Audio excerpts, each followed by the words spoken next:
Well, I'm going to start my presentation with asking the question, is there any other way? Okay, how do we make outcomes measurement business as usual? Is there any other way? And I really mean that because I don't think there's any other way to operate. And I actually would go as far as saying I don't think there's anywhere or any way to operate in life without having outcomes. And I'm going to actually give you a very simple example to help set that scene. But before I do that, I would like to share, my presentation is all about sharing a journey that we've had in Good Beginnings. And that journey goes from 2007 to 2013. I promise I won't do it, in the first month, the second month. It'll be in stages, it will help. But I want to give you a feel of what's happened for us. And in saying that, I've got a huge thank you to an organisation that was bold when we first put the idea out there in 2007, and many people in the organisation who have helped this happen, in particular one of my colleagues who is in the room here, Heather Smith, who has been a big part of that journey as well, and you'll hear more from Heather tomorrow as part of a panel. But how can I stand here and say, is that not the way? It all starts there. What date are we today? 13th of February. What date is tomorrow? 14th of February. Okay? For those of you out there in the audience who aren't romantics, you still have to be aware of this. It's Valentine's Day, okay? Now, with it being Valentine's Day, you would not send a red card envelope unless you actually had a clear outcome, okay? Think about it. You wouldn't be sending an actual envelope if you didn't want to have a nice message to someone, or that you weren't actually wanting to engage with somebody, get to know them a bit better. And so the point I'm making there is that these outcomes, yes, we're talking about it for our sector, but it's actually in everything you do. So try to have that view when you're thinking outcomes actually helps you to actually bring it into as business as usual. Now, I just want to test the audience, because when I was putting this slides and presentation together, it might be an age thing here, the wonderful SWORK that's up there. Oops, I need to go back. Do you guys know what it means? Hands up if you know what it means. Okay, those that don't, you have to find out. All right, because the guy that was doing it for me didn't know. And so I gave him a whisper and said, put it on your wife's card. Anyway, let me keep going. And in the break, I will tell you. I'm not going to tell you now, okay? Okay, so look, we're thinking of business, whether it's for-profit or not-for-profit.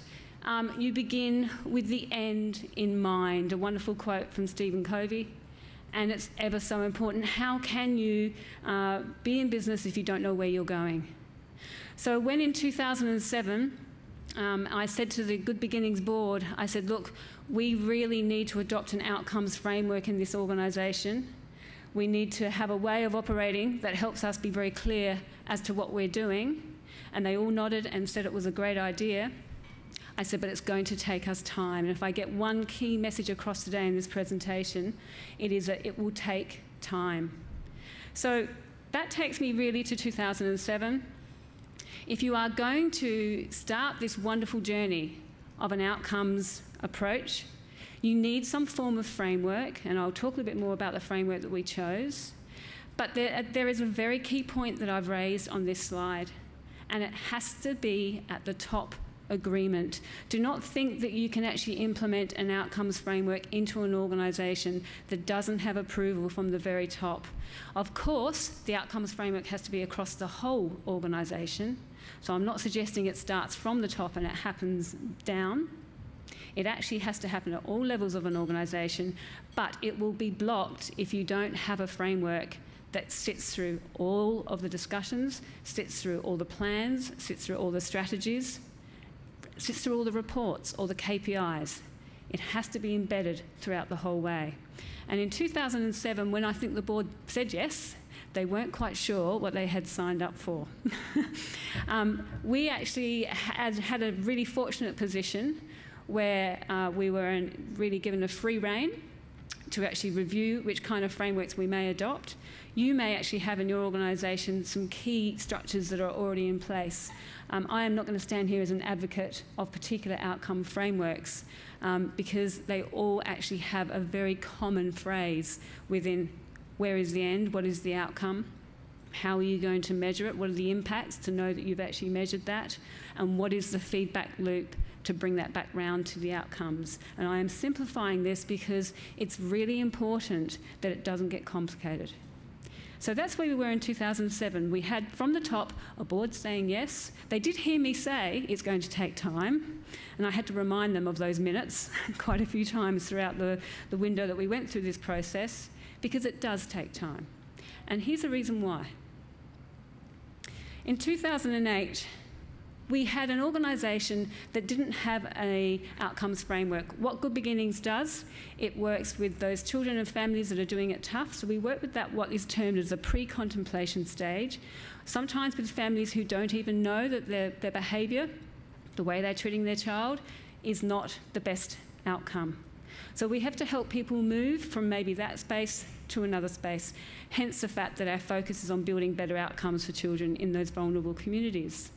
So we had to get a language in the organisation. We had to get people talking at the site level. It didn't matter at the board that we actually had that acceptance. We had to get right at the very site level to understand what we were meaning by outcomes. And the reason that's got a light bulb on there is that we had lots of light bulb moments. We had lots of light bulb moments. And we had lots of discussions around, well, why? Why do you do that program? Why? And in actual fact, in that window of time, some programs actually stopped, because the answer to the why was it actually needed to fit the bill for a service purpose rather than the outcomes for those communities. It's highly likely what happens when you apply this kind of logic to your way of working. It's not that you were doing things wrong, you've actually achieved the outcome. What you had planned to do with that community group and worked with them has been achieved. Time to move on.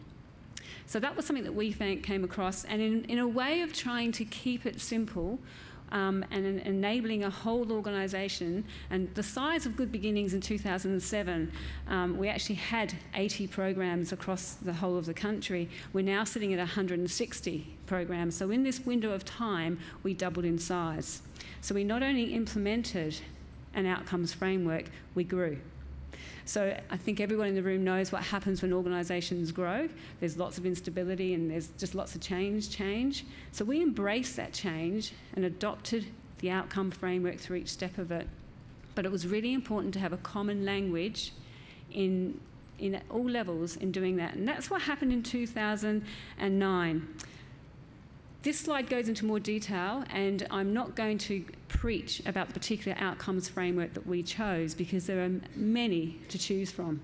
All I would say is choose the one that fits the purpose of what you do for your particular sector theme that you're involved in.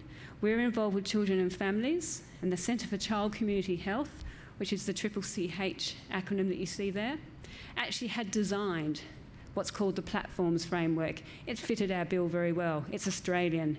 It actually worked for our community. So don't reinvent the wheel. Adopt structures that are out there. It's a tough enough job with what you're doing. Have a structure that works. I'll just delve in a little bit more about this.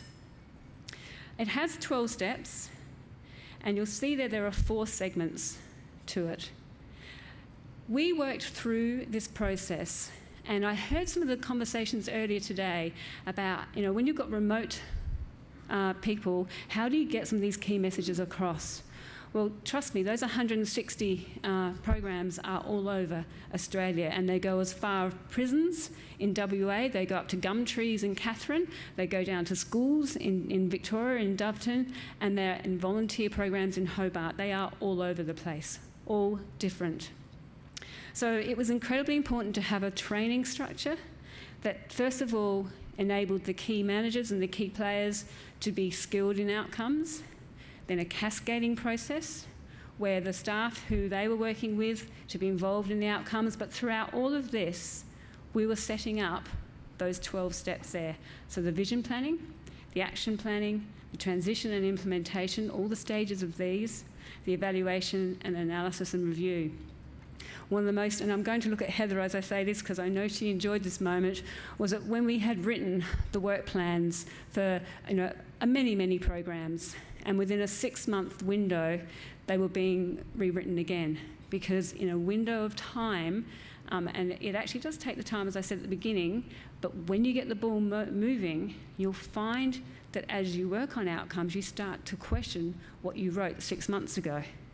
And you'll start to think, hang on a minute, that actually doesn't fit what we're doing.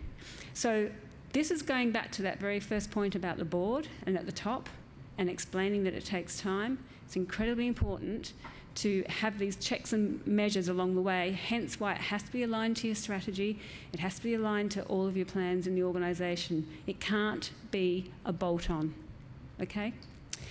So having got through that phase, we got to 2010. This is a really interesting experience, and it's something that I think is very novel, hence why I'll highlight it. Of course, coming into an organisation, I was a new CEO in 2007. What we all see, all of us CEOs do, is that we rearrange everything. We write mission statements, strategies, and the whole lot. Well, we didn't do that in Good Beginnings. We focused on the outcomes framework first. And in doing that, it wasn't until 2010 that as an organisation we were ready to review our mission. And the whole organisation was ready to renew it. And it was, of course, set with an outcomes framework in place. Almost in tandem, these were happening. So we couldn't have resisted this stage. And maybe if we'd tried to do the mission review before we had the clear outcomes language and framework in the organisation, I don't think we would have had some of the success that we have experienced. And when I use the word success, meaning we are effectively serving the families and children that we work with, that we have had. So some of those key things about the mission review, we set up a Future 5 strategy as a result of having our mission clarified. We have the broad outcomes of the organisation. We have very clear objectives. From those objectives, we have clear process indicators, impact and process indicators. And they all help inform us as to how we're going, and the KPIs for the organisation fall within this. What came out of having the mission review and the Future 5 set up is that we then have a very clear structure for the organisation, which we call a national plan. Each state and territory has their own national plan, and it goes obviously to the work plans. But what I'm most proud to say of this kind of system is that you can drill up and you can drill down. And I'm just going to spend a little bit of time showing you some of the drilling up, because I'm not going to stand here and explain the 160 programs that we have and their outcomes, but I'm going to share with you, because of that structure that we've got in place, how we could, at the very first year of our 5-year strategy, which we called our benchmarking year, which has to be the place of any outcomes framework, that you actually do have a year of benchmarking, because how else can you measure where you've been if you haven't actually had a year of gathering those outcomes? So year 1 was our benchmark.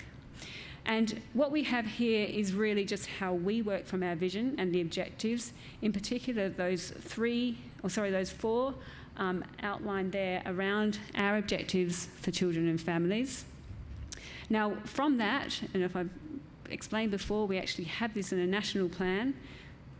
We had what we would hope were going to be our impact indicators for that very first year, for our benchmark, guessed on some intelligence within the organisation. But of course, it's not until you are gathering in your outcomes framework that you have an ability to do any analysis of any robustness.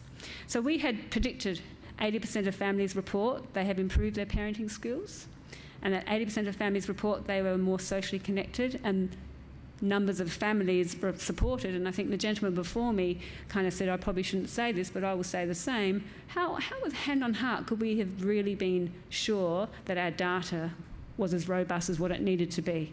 I wanted to really know how many families we had dealt with, and I knew the outcomes framework was the only way we could do that. So, a very exciting year. Last year, our benchmark. I don't think I've stopped talking about these yet, actually, because it is ever so good when you have an outcomes framework and you actually have it in place and you have robust data that's reliable and you know that it can be drilled up and drilled down. So we had hit above our targets. We had the 85% of families reporting that they had improved their parenting skills. 86% of families reported that they were more socially connected. And we had a number of families, and how many children, our 162 programs, we're being effective with across the country. Of course, that there are now ongoing data work that we can do. But what I've wanted to do in taking you through this process is just to demonstrate some of the key things in an outcomes framework. Accept time, accept or actually demand the buy-in at the top. And don't progress down the pathway until you've got that. All organisation involvement, and move through the stages as you do with any change. Choose an outcome framework that fits specifically for your purpose. Don't reinvent them. Simple. Keep it as simple as you possibly can. Ensure your alignment with your own strategy, that it's not a bolt-on, that it actually all incorporates together. And then you've got that wonderful tick box of continuous improvement ticked. Because if you follow that, you are actually following a continuous improvement process, because by its very nature, it will take you through that stage. So thank you very much.